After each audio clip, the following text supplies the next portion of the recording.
Eu estou aqui com o Júnior, meu amigo. Quando eu digo meu amigo, eu digo desses que a gente conta nos dedos. Mas hoje, na verdade, eu quero conversar com o deputado Carlos Bezerra Júnior. Prazer ter você aqui, excelência. Alegria minha. Alegria minha. Conversar com você. E o objetivo da nossa conversa é tratar desta questão da lei contra o trabalho escravo. Foi recentemente sancionada pelo nosso governador Geraldo Alckmin e foi considerada pela ONU, pela Gulnara Shihinian, que é relatora da Comissão para Formas Contemporâneas de Escravidão, uma referência mundial e é considerada e é tratada pela nossa imprensa e pelas pessoas que compreendem a temática, a lei que pune mais severamente o trabalho escravo ou a ação escravagista desde a Lei Áurea. Nós estamos diante de um fato histórico, o futuro vai dizer a importância dessa lei e é muito interessante e importante para nós, eu fiz questão de ter essa conversa, porque o projeto de lei contra o trabalho escravo no estado de São Paulo, que é referência para o país e para o mundo, é de autoria do deputado Carlos Bezerra Júnior. E eu queria então, Júnior, que você falasse um pouquinho sobre a lei, o que é essa lei, o que realmente é o espírito, o que está no corpo dessa lei, por que ela é tão importante? Primeiro, é importante dizer uma coisa, que essa lei é fruto de uma grande discussão de ONGs, de igrejas, de militantes pela justiça, de políticos, enfim, de uma série de sindicatos, de uma série de organizações que vem discutindo e debatendo isso, ao qual venho me dedicando a esse debate há pelo menos 2 anos, né? E eu tive o privilégio de ser o porta-voz desse grupo, de uma série de pessoas que militam nesse campo e que têm sede de justiça e sede de transformação e sede de que o trabalho escravo, essa chaga do nosso tempo, seja erradicado. E o grande diferencial da lei, que, como você citou, foi citada e foi referendada pela relatora da ONU para as formas contemporâneas de escravidão, o grande diferencial da lei é que ela atinge o cerne daquilo que move o trabalho escravo no Brasil e no mundo. As pessoas escravizam as outras fundamentalmente pensando no lucro, e no lucro a qualquer preço. E essa lei faz o quê? Ela causa prejuízo para quem escraviza. Então, o que ela faz? Se alguém for encontrado com utilização, com exploração de trabalho escravo na sua produção, na sua cadeia produtiva, terá, uma vez comprovado, julgado, claro, com direito amplo de defesa, mas uma vez comprovado, terá cassado o seu registro no CMS e não vai mais poder exercer a atividade por 10 anos no estado de São Paulo. Então esse é o grande peso da lei, porque o trabalho escravo é crime. Não é que se torna crime agora com a lei.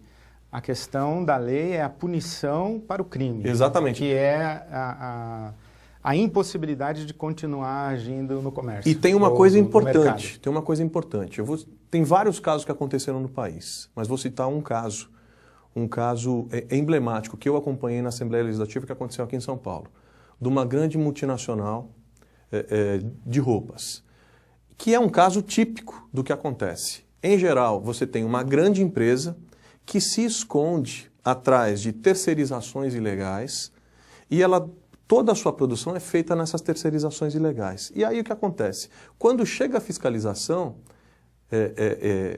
e percebe aquilo e detecta, imediatamente, aquele que mais se beneficia, que mais lucra com isso, diz o seguinte: olha, eu não tenho nada a ver com isso.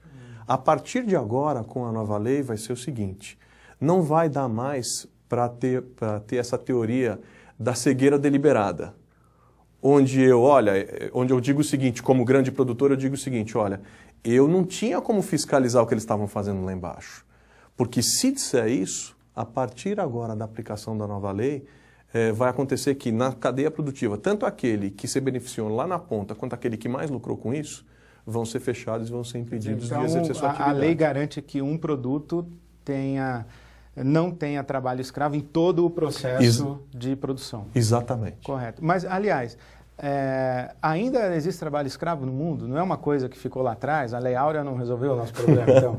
Pois é um negócio impressionante, né? Isso não está superado. Pelourinho é ponto turístico agora? É isso, entendeu? Então as pessoas mais. acham, não, mas imagina, isso não acontece, as pessoas não estão sendo chicoteadas em praça pública, não estão sendo vendidas.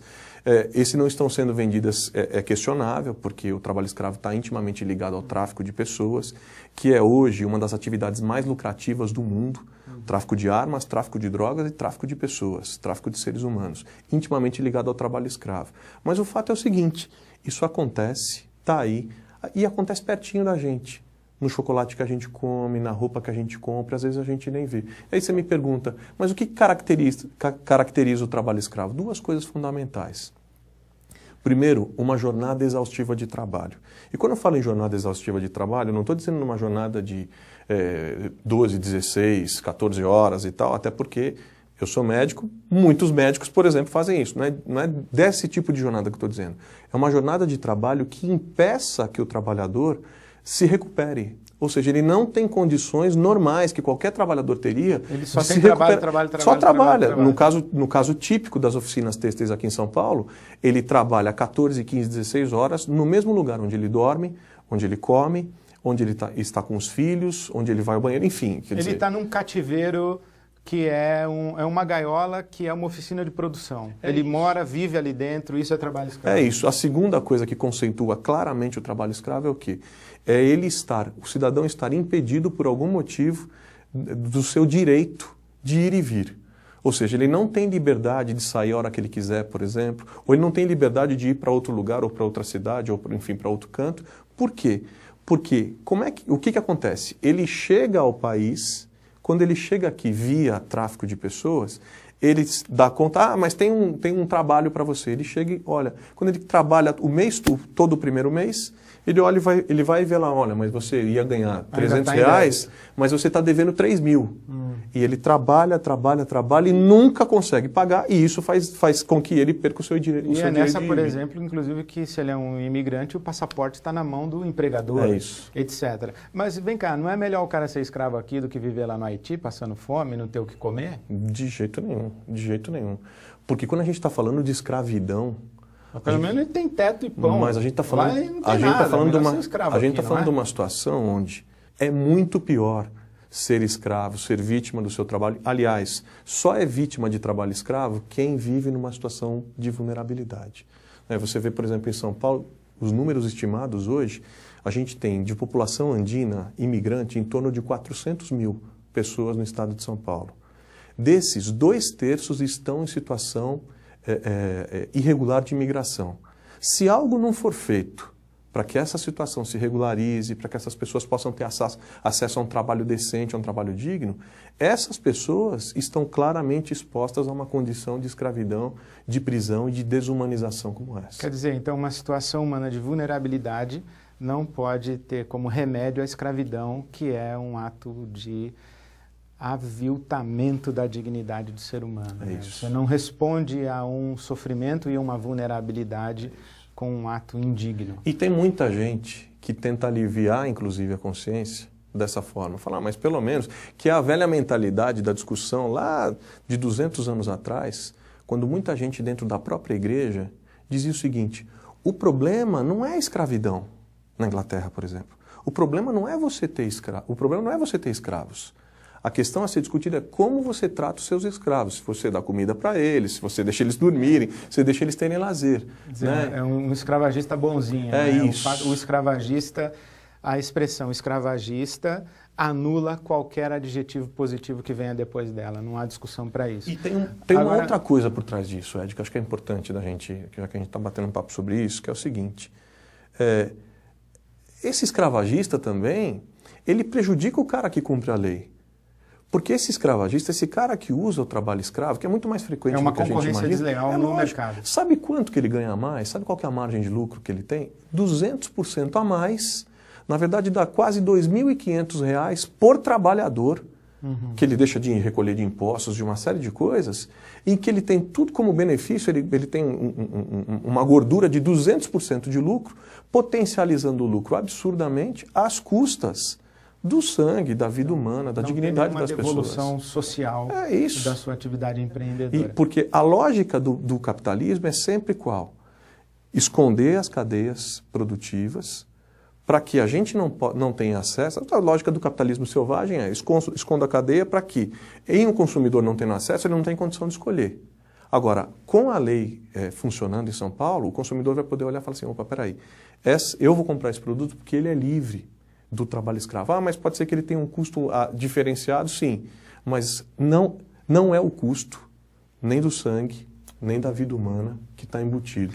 Aliás, a gente tem que suspeitar desses produtos muito baratos. O que você está dizendo é que o resíduo da produção não é apenas fumaça, não é só poluição, é sangue de criança, é sangue de ser humano, é dignidade humana, sai no resíduo. Quer dizer, com Deus que perdoe a gente falar dessa maneira, mas o lixo resultante de uma atividade empreendedora com trabalho escravo, esse lixo tem ser humano no meio desse lixo. Não é só resíduo químico, não é só resíduo material. É isso. Né? Então, essa consciência. Mas você acha que, por exemplo, mudando um pouquinho de assunto,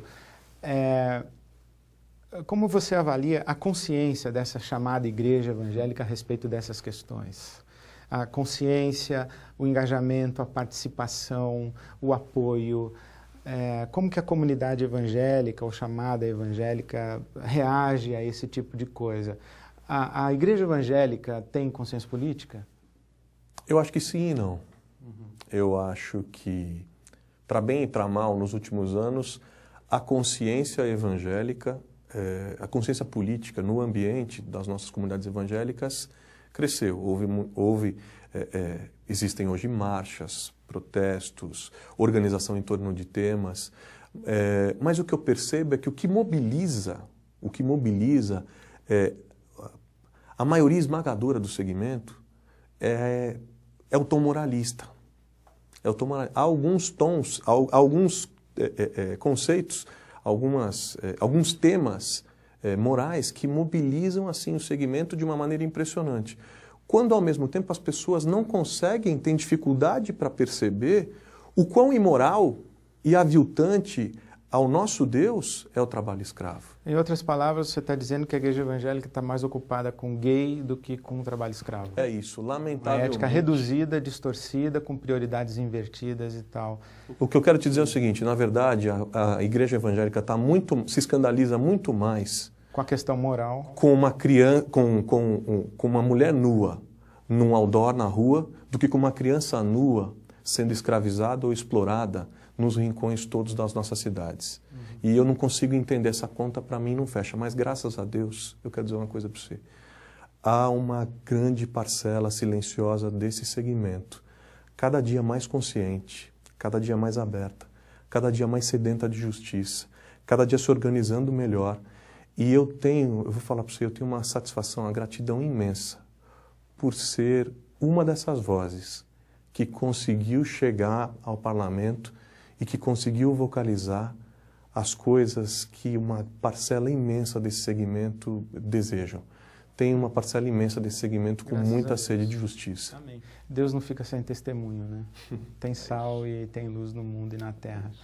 A última questão qual é a sua fonte de inspiração? Você está no seu quarto mandato eletivo, 3 como vereador e agora como deputado estadual, dentro do PSDB.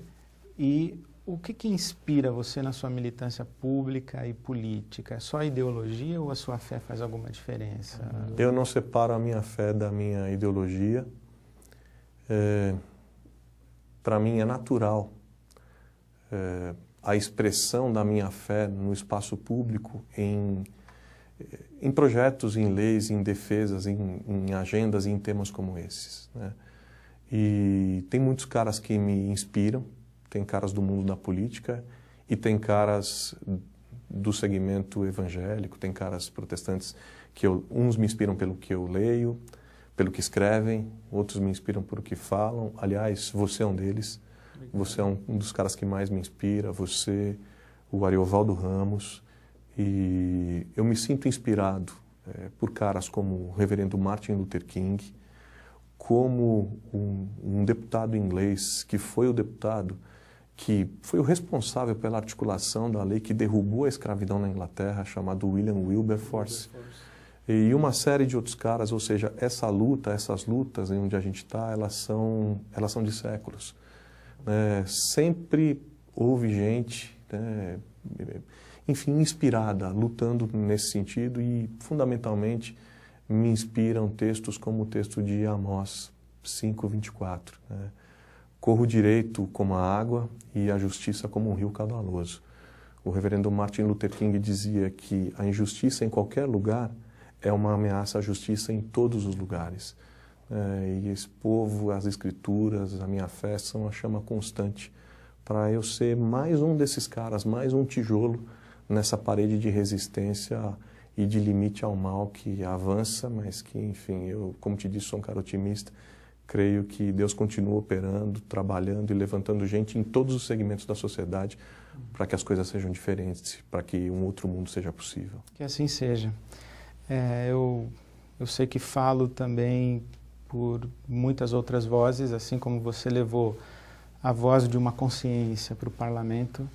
Eu acho que posso correr o risco de dizer que eu trago a voz da igreja para você como uma autoridade pública, como um cristão, como um homem de Deus a serviço do reino de Deus na sua função pública, de te parabenizar por essa lei, pelos seus mandatos e abençoar a sua vida daqui para frente e o horizonte que se abre com essa repercussão da lei e do seu mandato. Que a graça de Deus esteja sobre você, te leve mais longe.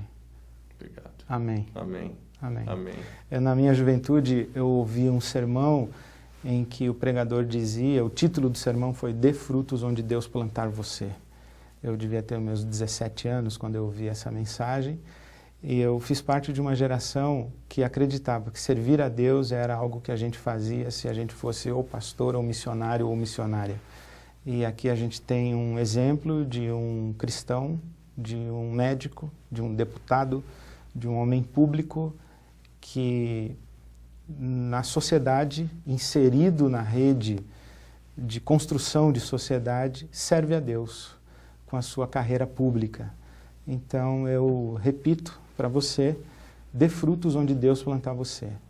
Não apenas você que trabalha no contexto interno das atividades religiosas, mas especialmente você que está na arena que nós chamamos mundo, que está no mercado, você que é um profissional cristão, dê frutos onde Deus plantar você. Deus te abençoe. Amém.